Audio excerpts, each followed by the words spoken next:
성취의 복음 두 번째 시간입니다. 성취될 일이라면 광야를 거칠 것이다 라는 제목으로 하나님 말씀 증거하겠습니다. 오늘 본문은 예수님께서 사역의 시작을 어디서부터 출발하셨는지 보여주는 이야기가 기록되어 있습니다. 4장 1절 한번 보십시오. 그때 예수께서 성령에게 이끌려 마귀에게 시험을 받으러 광야로 가사, 광야로 보내신 분의 주체가 나와 있습니다. 성령에게 이끌려 마귀에게 시험을 받는다. 하나님께서 우리의 인생길 가운데서도 광야로 몰아가실 때가 있다는 것입니다. 성령에게 이끌림 받은 것은 맞는데 이 마귀의 시험 가운데 우리를 일부러 두시고 일부러 경험하게 하시는 분명한 하나님의 성취의 계획의 여정 속에 광야가 포함되어 있다. 오늘 본문이 그것을 보여주고 있습니다. 이 광야만큼 성경에서 우리의 인생을 잘 표현하는 구절이 없습니다. 그래서 믿지 않는 자들도 예수 그리스도를 믿음으로 고백하지 않더라도 우리의 인생은 광야길이다. 이 광야라는 단어는 너무나 다 좋아합니다. 많은 공감을 합니다. 왜 그렇습니까?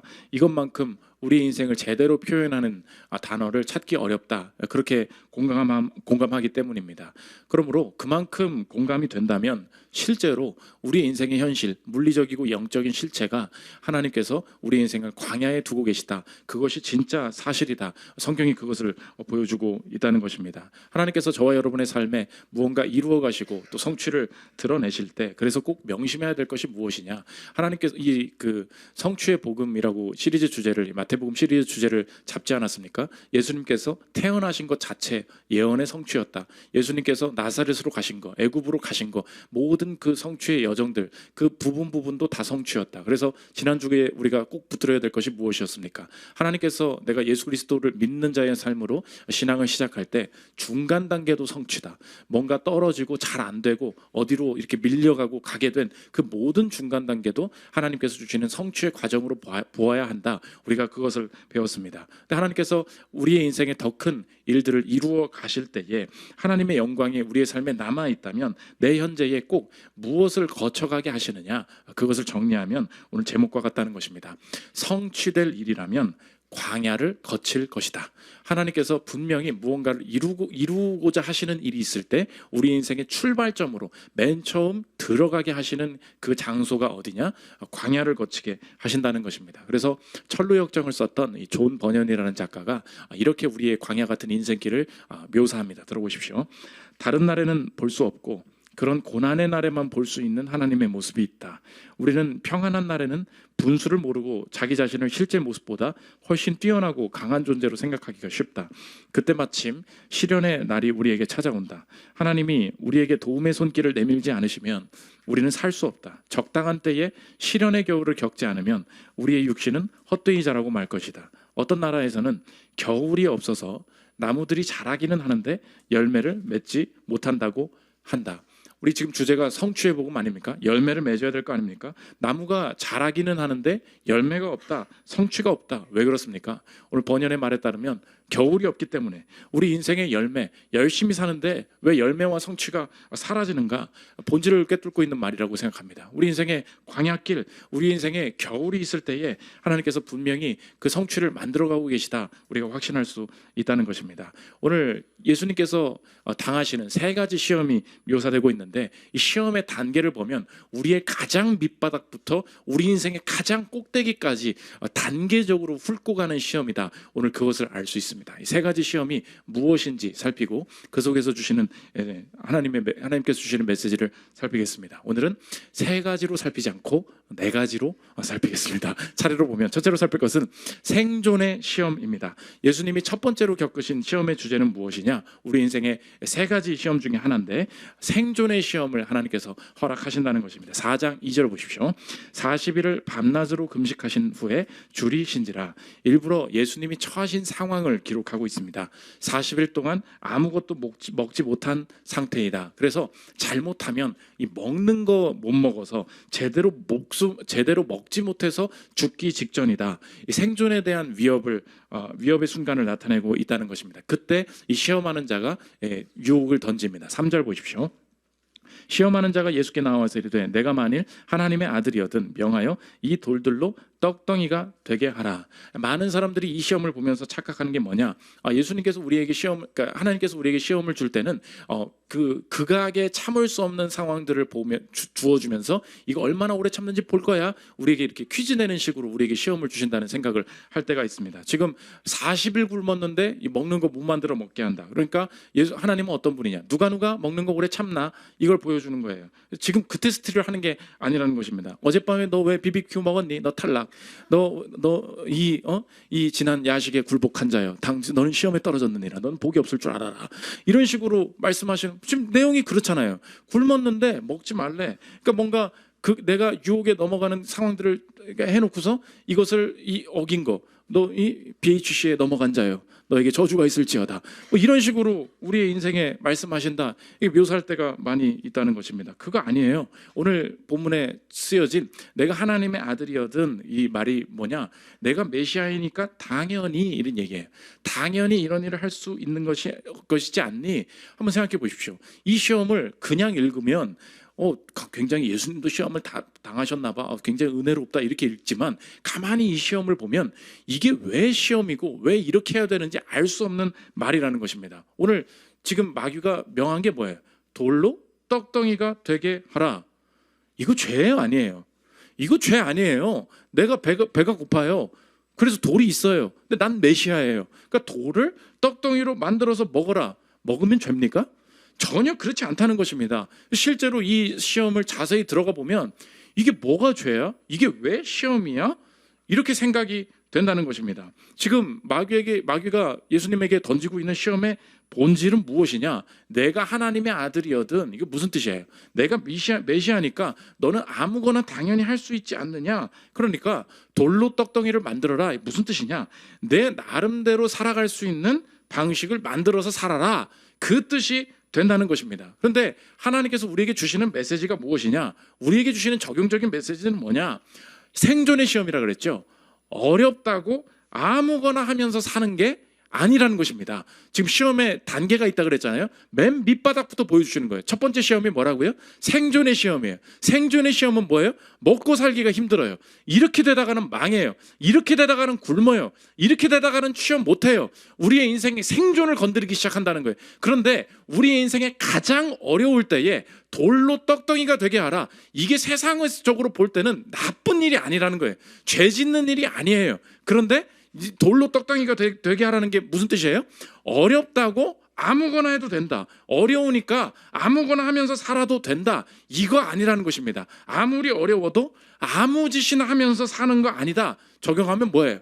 생존은 언제나 말씀보다 앞설 수 없다는 것입니다. 하나님께서 우리의 인생을 열매로 성취로 이끌어 가실 때 가장 밑바닥에서부터 우리를 인생을 단련시키시는데 첫 번째 시험은 생존의 시험이라고요. 생존의 시험이 뭐예요? 가장 어려운 상황, 나아가기 어렵고 굶게 되고 취직 자리 못 구하고 결혼할 상대가 없고 가장 어려운 절박한 상황, 급박한 상황으로 하나님께서 몰고 가세요. 그때에 내가 메시아이니까 할 수 있는 거 아니냐? 할 수 있죠. 그런데 예수님께서 이 땅에 왜 오셨어요? 지금 두 번째 예수님께서 이 땅에 몸을 입고 오신 이유가 무엇입니까? 고난받는 종으로서 십자가 지시기 위해서 이 땅에 왔단 말이에요. 그러니까 아무리 어려워도 하나님께서 명하신 바를 행하기 위해서 온 거예요. 그러므로 생존은 언제나 말씀에 앞설 수 없다. 어렵다고 아무거나 하면서 사는 거 아니다. 오늘 그 첫 번째 시험을 보여주고 있다는 것입니다. 이 시대의 문화의 목소리가 여러분의 인생을 속이는 것이 무엇이냐? 생존을 보장한다고 생각해요. 무슨 말이냐? 어려워요. 살아야 돼요. 살기 위해서 가는 것이 진짜 나를 살릴 거라고 생각해. 그래서 생존 외에는 다른 것을 보지 못하게 만든다는 것입니다. 이 생존 생각하면 늘 생각나는 우리 교회 떠난 그 형제 한 명이 있거든요. 그 형제가 아직도 기억나요. 그분이 우리 교회에서 그 요식업을 하면서 착실하게 아주 잘하는 친구였어요. 그런데 아직도 기억나요. 목사님, 바짝 벌고 오겠습니다. 그러면 바짝 벌고 오겠습니다. 뭐 어디 가려고? 포항에 잠깐 간대요. 왜? 골프 캐디 뛰면은 5, 600을 한 달에 금방 번다는 거예요. 잠깐만 기다리시라고. 5, 600 금방 벌고 오겠다고. 아직 못 왔어요. 아직 못 왔다고. 보십시오. 내가 지금 너무 어려워. 요식업이 처음에 내가 배워가면서 하면 벌면 얼마나 벌겠습니까? 그러니까 너무 어려운 거예요. 주님이 내게 주신 길인 것 같다. 처음에 출발을 막상 하지만 한번 가보십시오. 처음에 첫 번째 시험이 뭐라고요? 생존의 시험이 온다고. 그럼 생존의 시험이 올 때 하나님 없는 생존의 위기 가운데 사람들이 이 시대가 뭘 던져준다고요?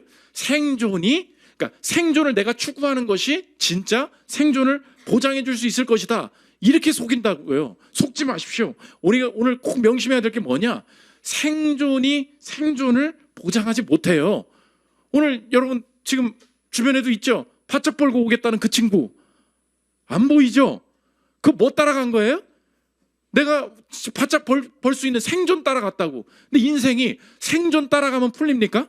더 꼬이는 경우가 많다고요. 이렇게 말할 수 있죠. 목사님 캐디 무시하시는 거냐고. 아니지.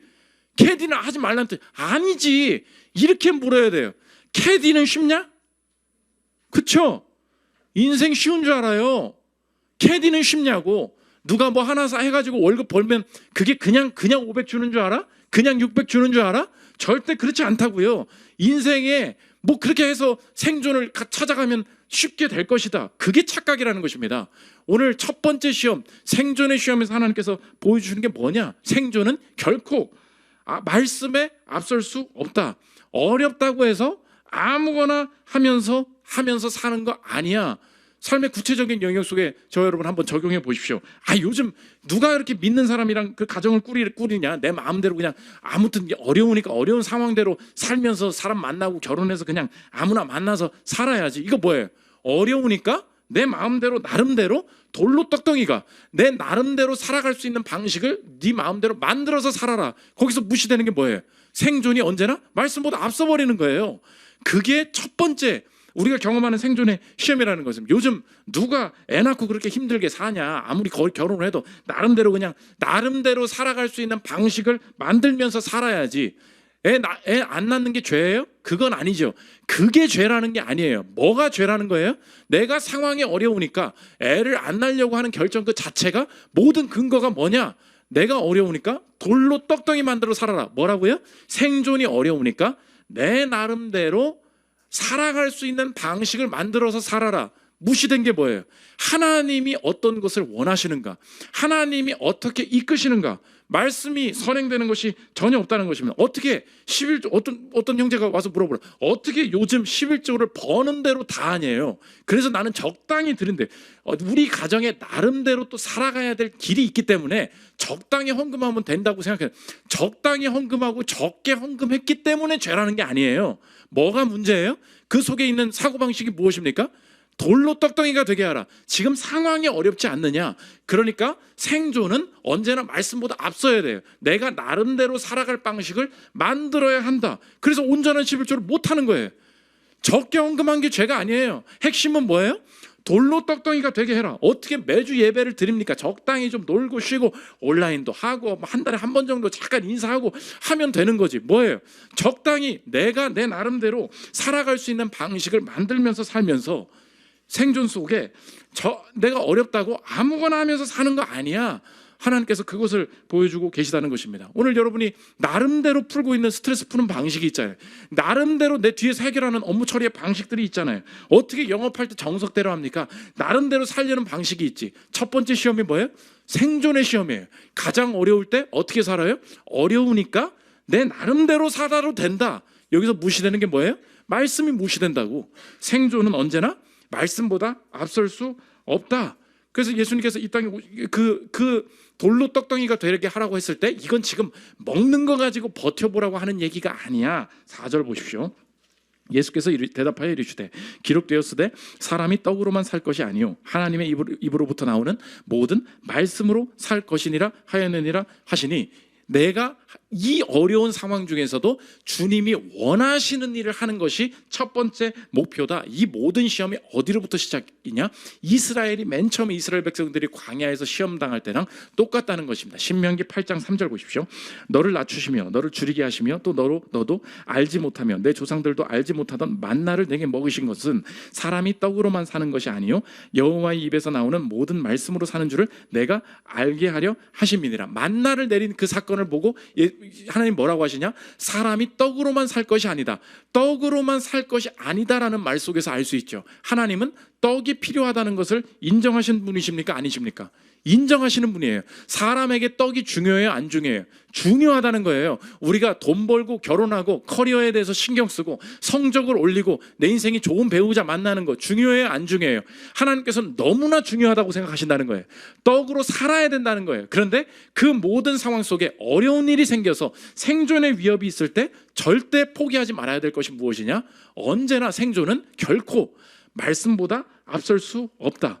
그러므로 오늘 확신해야 될 게 뭐냐? 우리의 생존이 하나님의 말씀 안에 보장되어 있음을 확신해야 된다는 것입니다. 믿으십니까? 우리의 언제나 모든 생존, 아무리 어려워도, 주님께 아무리 취업이 안 돼도 하나님 어떻게 할까요? 하나님 이 직장에 붙어 있을까요? 하나님 어떤 방식으로 이 일을 해결하기를 원하십니까? 하나님께서 확신 주셔서 내가 걸어가는 그 길 가운데 분명히 장기적인 생존이 보장되어 있다. 그것을 확신할 때 생존을 위해 생존을 추구하지 않아도 되는 새로운 시험을 통과한 길이 열리게 된다는 것입니다.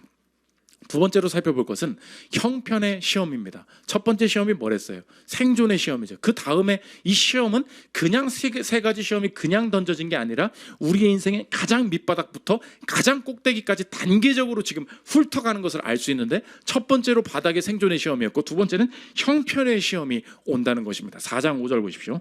이에 마귀가 예수를 거룩한 성으로 데려다가 성전 꼭대기에 세우고 이르되 내가 만일 하나님의 아들이어든 뛰어내리라. 기록되었으되 그가 너를 위하여 그의 사자들을 명하시리니 그들이 손으로 너를 받들어 발이 돌에 부딪히지 않게 하리로다 하였느니라. 발이 돌에 부딪히지 않는 게 기록돼 있으니까, 말씀에 기록돼 있으니까 그렇게 한번 해보라는 거예요. 이 말씀이 어디에 근거하느냐? 시편 91편 11절 한번 보십시오.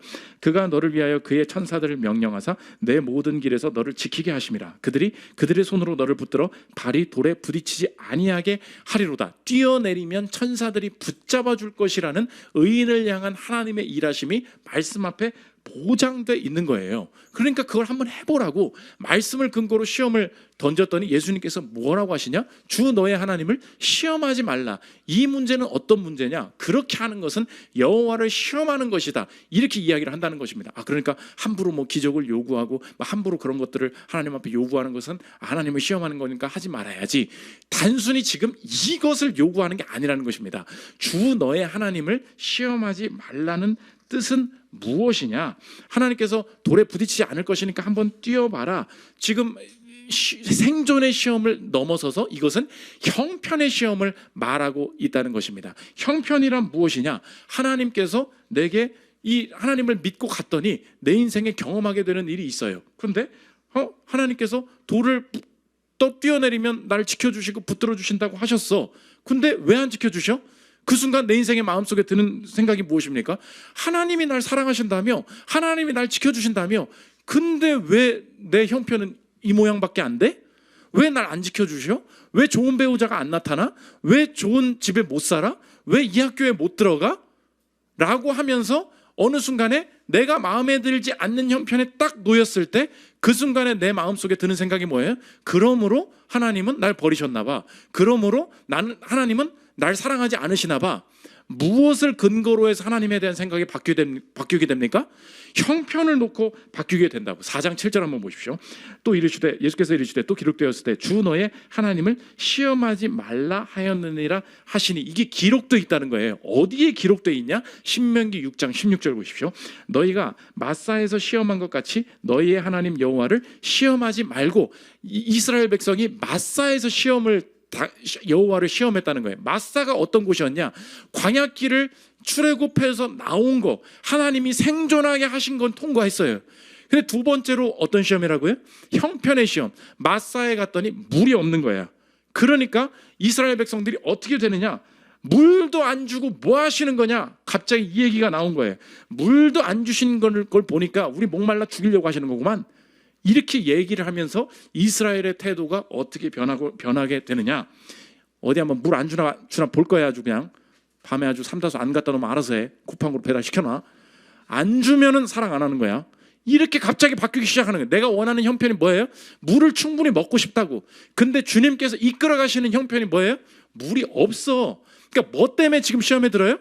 형편, 내가 처해 있는 상황이 싫다는 거예요. 그 상황 때문에, 형편 때문에 하나님을 평가하게 된다는 것입니다. 이번 자격증 아주 그냥 합격시켜주나 안 시켜주나 볼 거야. 아주 그냥 이번 수학 점수 나 올려주는 거에 따라서 주님한테 헌금을 할지 안 할지를 결정을 하겠다고. 2년 남았습니다.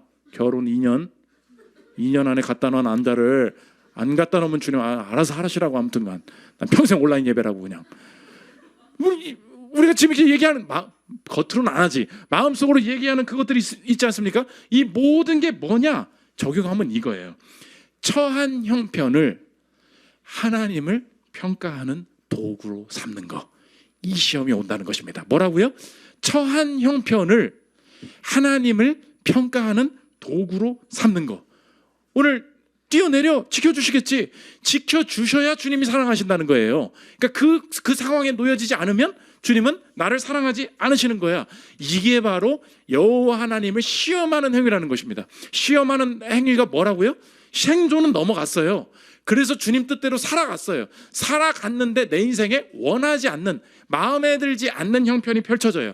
처한 형편을 하나님을 평가하는 도구로 삼는 거. 우리 교회에 요즘 특이한 일이 벌어지는데, 장년분들 팀 모임을 하면 새로 오신 신자분들이, 새로 등록하신 분들이 이렇게 뭐 복음이 뭔지도 모르겠고 팀 모임 끝나고 이렇게 기도 제목을 내놓는다는 거예요. 근데 여러 곳에서 그 일이 벌어졌는데 집을 내놨다는 거예요. 집을 내놨는데 자꾸 지금 몇 개월째 몇 년째 지금 이 집이 안 나가는데, 아유 그냥 이 집 좀 나갔으면 좋겠다고 그 툭 기도 제목 던졌대요.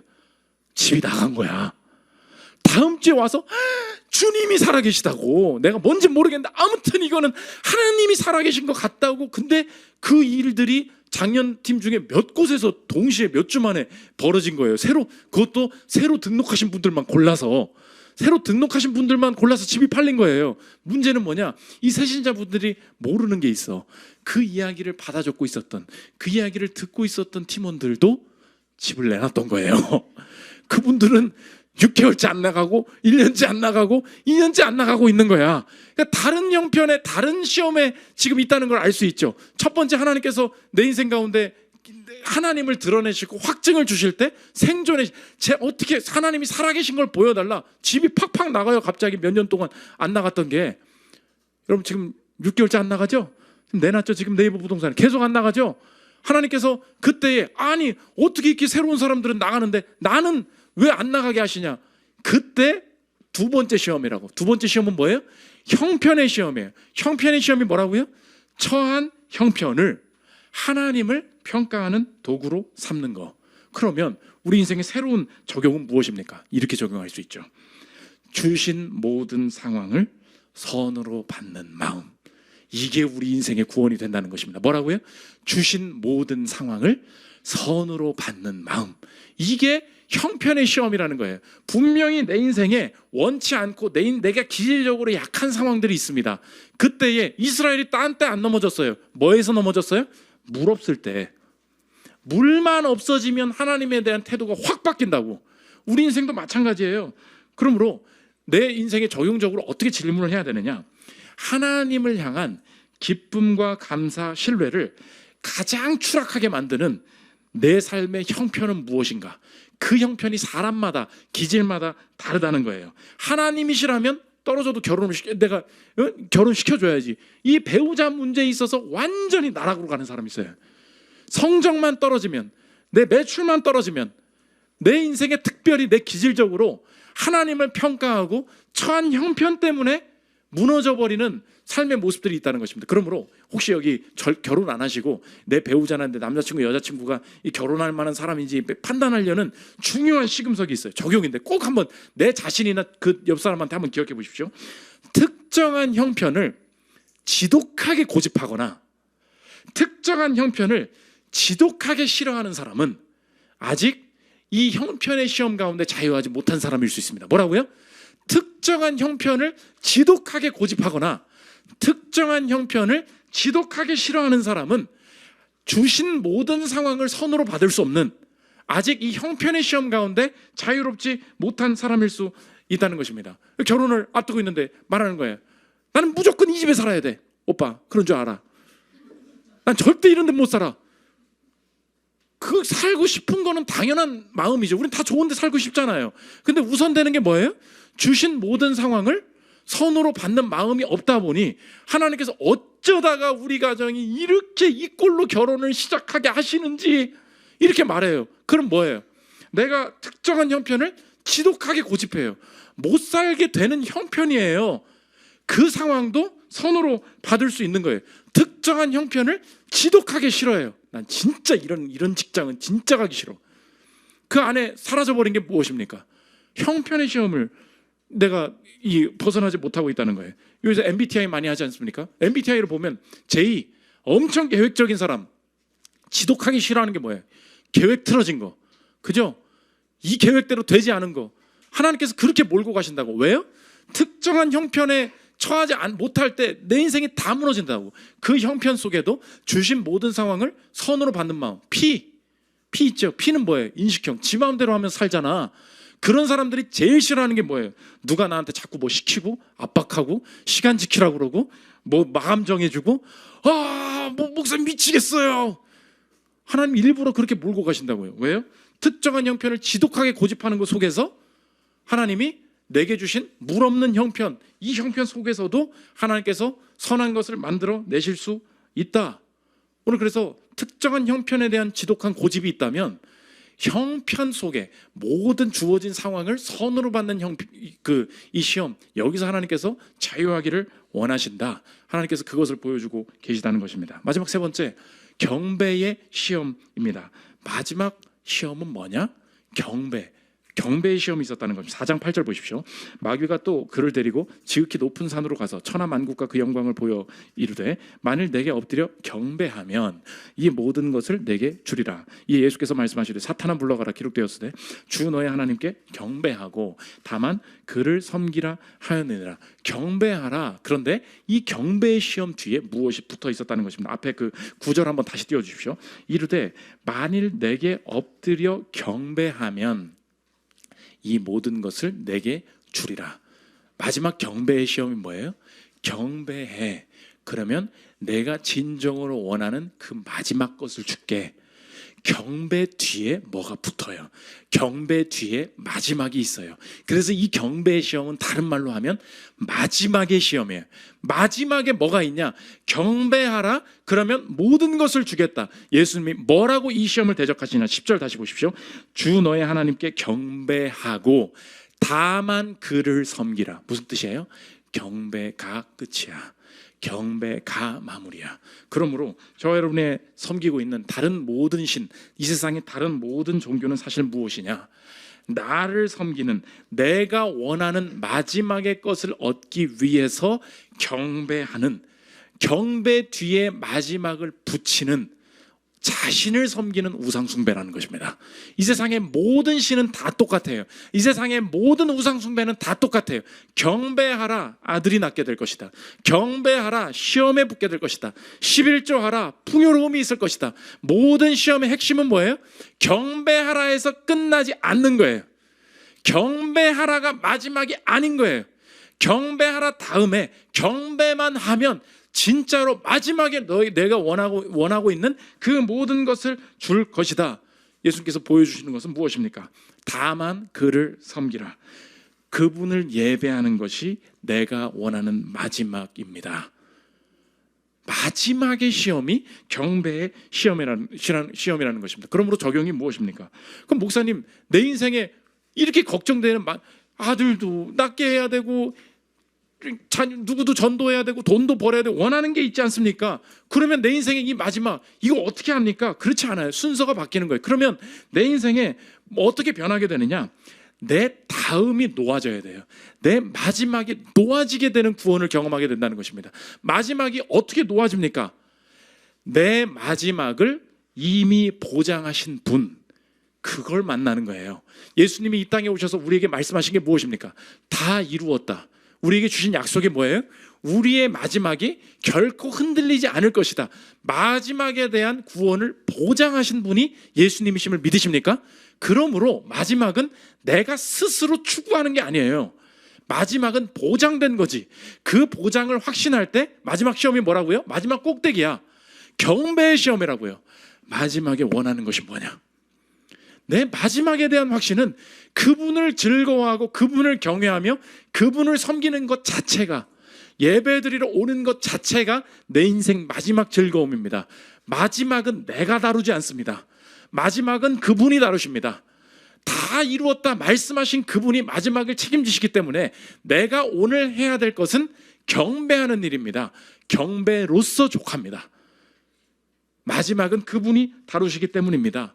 이 기쁨을 하나님께서 주시기 위해서 이 바닥부터 훑고 가신 걸 알 수 있죠. 생존의 시험, 형편의 시험, 경배의 시험까지 예수님께서 통과하시는 모습들을 보고 볼 수 있다는 것입니다. 마지막 네 번째, 광야의 승리예요.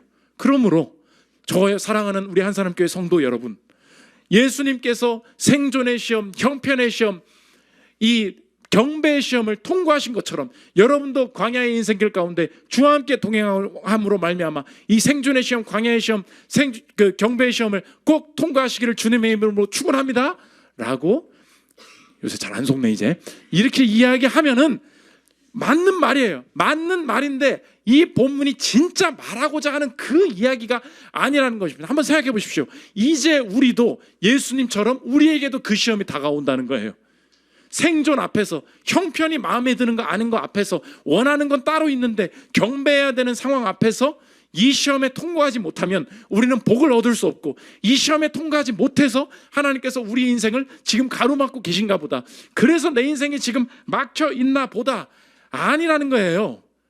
이 시험은 진작부터 있었어. 예수님께서 왜 이 광야길에 일부러 들어가시냐? 누가 광야에 먼저 있었어요? 이스라엘 백성들이 먼저 이 광야를 통과했죠. 시험에 통과했습니까? 못했습니까?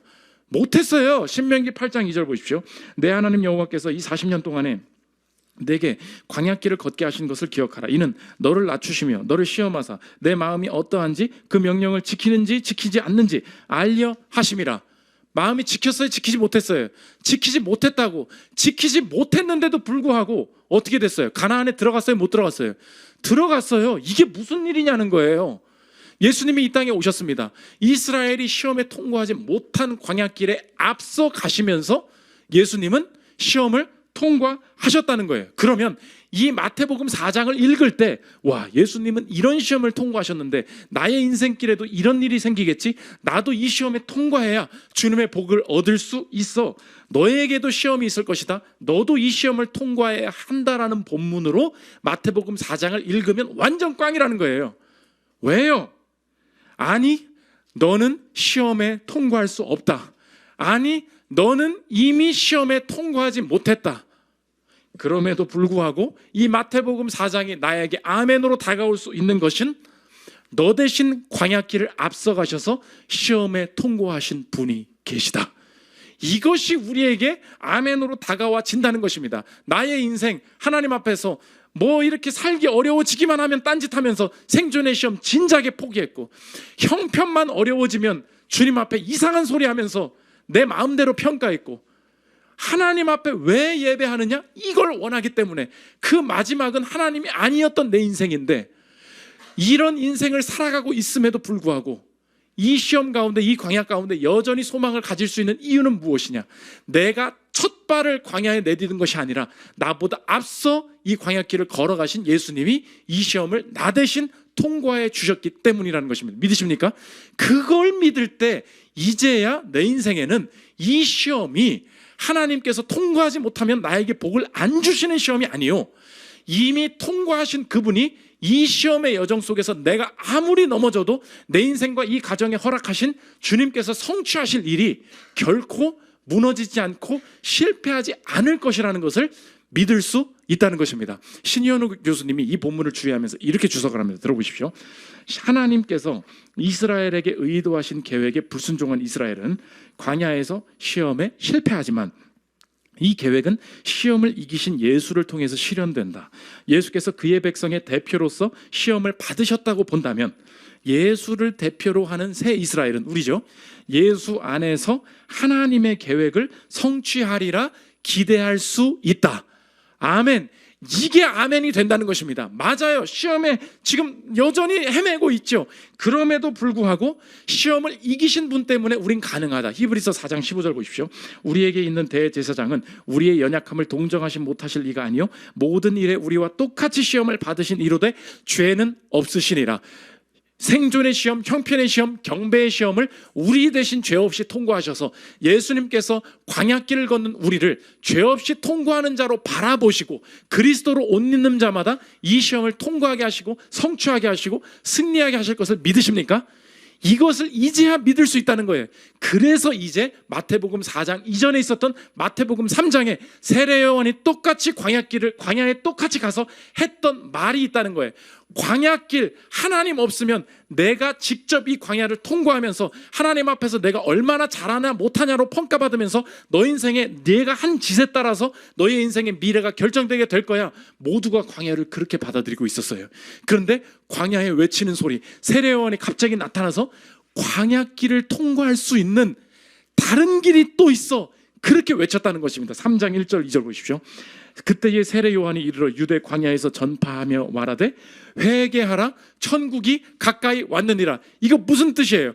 광야에는 원래 무슨 길만 있었어요? 직접 시험 당하는 길만 있었다고. 그게 우리의 광야길이었다고요. 내가 시험 당하고 내가 한 짓을 그대로 내가 결과값을 받는 거, 그게 광야길이었어요. 그런데 광야에 서가지고 예수님 오시기 전에 하는 말이 뭡니까? 딴 길 났어. 새로운 길 생겼어. 어떤 길이에요? 회개하는 길이에요. 회개하는 길은 뭐예요? 내가 이 광야길을 직접 통과할 수 없고 내가 시험에 실패한 존재이나 그리스도께서 나보다 앞서서 이 광야길을 걸어가셨고 그분의 승리를 믿음으로 고백하는 자마다 아무리 실패하고 넘어져도 그 인생과 그 가정과 그 삶의 모든 여정 가운데 하나님께서 계획하신 분명한 성취와 열매가 분명히 열리게 되리라. 이것이 그리스도의 위대하심과 우리의 죄인됨을 고백하는 회개하는 자에게 주시는 새로운 광야의 길이 된다는 것입니다. 그러므로 이제 다시 알 수 있죠. 하나님께서 우리에게 광야길로 우리의 인생을 몰아가십니다. 우리의 인생을 시험당하게 하십니다. 이제 확신하고 잠잠하고 평안할 수 있는 것은 이 시험 때문에 결코 내 인생이 무너지지 않는다. 하나님께서 무너뜨리시려고 너 이거 못 버티면 넌 끝이야. 이것도 못해? 그래서 복이 없는 거야. 그래서 길이 안 열리는 거야. 우리를 평가하시려고 이 시험을 주신 게 아님을 알고 이제 하나님 확신할 수 있겠습니다. 이제 다시 해보기를 원합니다. 하나님께서 분명히 이제 다시 보기를 원하는 것은, 내게 이 광야길을 허락하신다는 것은, 내게 이 시험을 허락하신다는 것은 시험에 통과하지 못하면 넌 망할 줄 알아, 처벌할 줄 알아, 내가 벌 줄 줄 알아. 그런 방식으로 우리의 인생을 광야길로 몰아가시는 것이 아니라 우리보다 앞서 걸으신 광야에서 승리하신 예수 그리스도를 의지하게 만드시고 그 의지함 속에서 우리가 얼마나 비천한 존재인지, 그분이 먼저 시험당하신 것이 얼마나 위대한 것인지를 깨달아 믿음만으로 이 길을 걸어갈 때 주님께서 분명히 성취하실 것을 확신할 수 있습니다. 그래서 이제 이 말씀이 참이 되는 거예요. 고린도전서 10장 13절을 읽고 마치겠습니다. 사람이 감당할 시험 밖에는 너희가 당한 것이 없나니 오직 하나님은 미쁘사 너희가 감당하지 못할 시험 당함을 허락하지 아니하시고 시험 당할 즈음에 또한 피할 길을 내사 너희로 능히 감당하게 하시느니라. 아멘. 이제 이 시험이 앞에서도 무너졌어도 담대하고 평안하고 다시 일어설 수 있는 것은 시험 당하신 그리스도께서 광야길을 나보다 앞서 걸으셨기 때문입니다. 우리의 광야의 주인 되신, 시험을 이기신 예수 그리스도를 내 구주로 모심으로 말미암아 마태복음 4장이 나에게 부담감으로, 나에게 정죄함으로 다가오지 않고 내 인생의 소망과 구원으로 다가와서 이 광야에서 승리를 경험하는 저 여러분들 되시기를 기도합니다. 우리 찬양하고 기도하는 시간 갖도록 하겠습니다.